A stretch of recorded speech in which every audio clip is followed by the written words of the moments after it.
위 문장에서 walk의 과거형이 사용되었죠. 이때 내가 학교에 걸어갔었더라면 이란 과거의 시점을 말하는 게 아닙니다.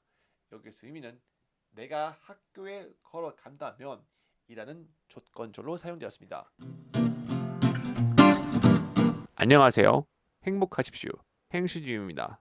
이 영상은 영어 공부의 경험이 충분히 있으신 분들을 위한 영상입니다. 그 말인즉 기본적인 어휘, 문법적인 지식이 있고 기본적인 의사소통은 영어로 말할 수 있으신 분들을 말합니다. 때문에 공부 경험이 없으신 분들에겐 이 영상이 크게 도움이 되지 않을 가능성이 매우 높습니다. 지난 시간엔 단순 현재 시제에 이어 오는 단순 과거를 정리해 보려고 합니다. 그러면 같이 볼까요?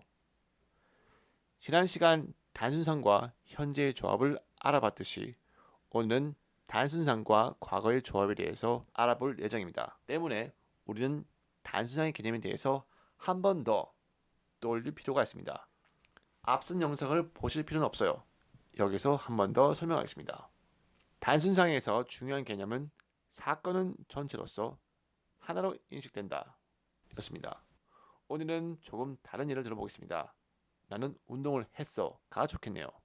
운동을 했다는 사건은 내가 체육관에 가고 운동 1, 2, 그리고 샤워까지 이런 일련의 사건들이 모여서 하나를 이룬 거죠. 이렇게 일어난 사건들은 모두 연결되어 있으며 더 이상의 변화 가능성은 없다고 했습니다. 추억이 담긴 타임 캡슐을 땅에 묻는 것 기억나시나요? 단순상의 개념을 떠올리실 때 위 문제의 감각이 떠오르신다면 아주 좋은 현상입니다. 자, 그러면 오늘의 새로운 개념인 과거, a time before에 대해서 설명해 보겠습니다. 과거의 핵심 키워드는 아까 했던 일, 어제 했던 일이 아니라 거리감입니다. 사진을 하나 보겠습니다. 저기 혼자 떨어진 작은 섬이 보이시나요? 저 친구의 감정을 한번 떠올려 봐 주세요.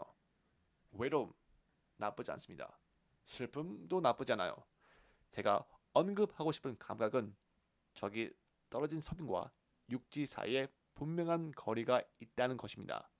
아무리 둘 사이가 애틋하다고 해도 분명한 물리적 거리는 어쩔 수 없죠. 거리감에 대한 감각이 생기셨다면 이번에는 거리감이 문법에서 어떻게 적용되는지를 함께 보겠습니다. 시제에서 거리감은 과거의 어떤 사건이 완전히 종결되어 현재에 아무런 영향을 줄 수 없다는 것에 기인합니다. 그래서 현재로부터 일종의 거리감을 느끼는 것이죠. I watch a movie. 라는 문장을 보겠습니다. 나는 영화를 봤었다. 이 문장 그 어디에도 현재에 대한 정보는 없습니다. 오롯이 과거라는 곳에 머물러 있죠. 과거와 현재. 이 둘은 멀리 떨어져 있습니다. 그래서 거리감을 느끼는 거예요. 솔직히 한국어의 과거시도 과거의 사건이 현재에 영향을 끼치지 않는다는 점에서 과거시를 그냥 아까 있었던 일, 어제 했던 일로 소개해도 됩니다. 그런데 제가 구태여 거리감이라는 단어를 써서 구분했습니다. 여기에는 이유가 있습니다. 바로 보시죠. 제가 굳이 거리감이라는 표현을 쓴 것은 과거 시제의 다른 쓰임새에 있습니다. 그 말인 즉 형태는 분명한 과거 시제인데 시간에서의 과거뿐 아니라 다른 의미로 사용될 때가 있다는 것에 있습니다. 이 뭔 개소리야! 하실 분이 계실 것 같으니까 바로 하나하나 살펴보겠습니다. 어떤 진술, 문장에 대해서 거리감을 느끼다. If I walk home from school, it'll take all afternoon. 소위 말하는 가정법 구문입니다. 위 문장에서 walk의 과거형이 사용되었죠. 이때 내가 학교에 걸어갔었더라면 이란 과거의 시점을 말하는 게 아닙니다.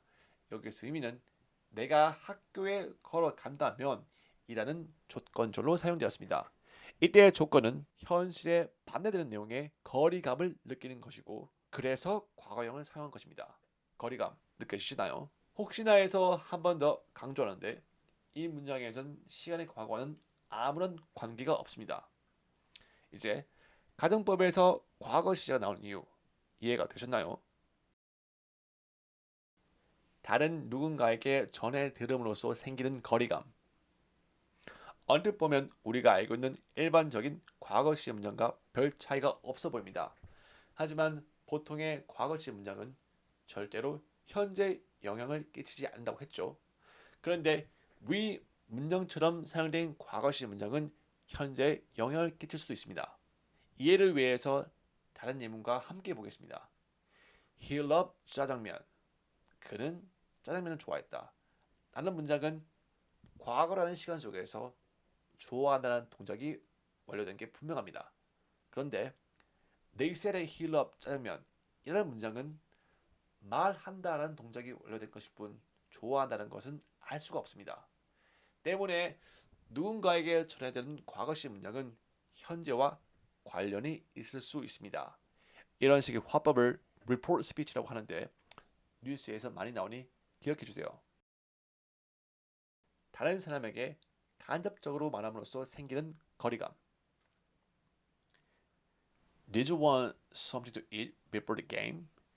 위 문장은 홈파티에 초대된 게스트에게 주인이 하는 말입니다. 말한 시점도 의도도 모두 현재임에도 과거 표시를 해주는 did을 썼습니다. 이때 과거 시는 간접적인 표현으로서 공손함을 뜻해요. 한국어 어감으로 굳이 바꾸자면 한 게임 뛰기 전에 뭐 좀 먹을래? 라는 문장에서 게임 뛰기 전에 뭐 좀 먹으면 좋지 않을까? 라는 정도의 차이가 있겠네요. 한국어는 말을 돌려서 하는 것에 비교하면 정말 직관적이고 다이렉트하죠. 자, 오늘은 단순 과거 시를 알아봤습니다. 단순 시의 핵심은 거리감이고 이것이 시간, 화자, 그리고 간접적으로 말하기에 적용되는 것을 알아봤어요. 우리가 알고 있는 단순 과거가 생각보다 다양하게 쓰인다는 것 좀 납득이 되셨나요? 그럼 다음 시간은 단순 미래로 찾아보겠습니다. 행복하십시오. 행수님이었습니다.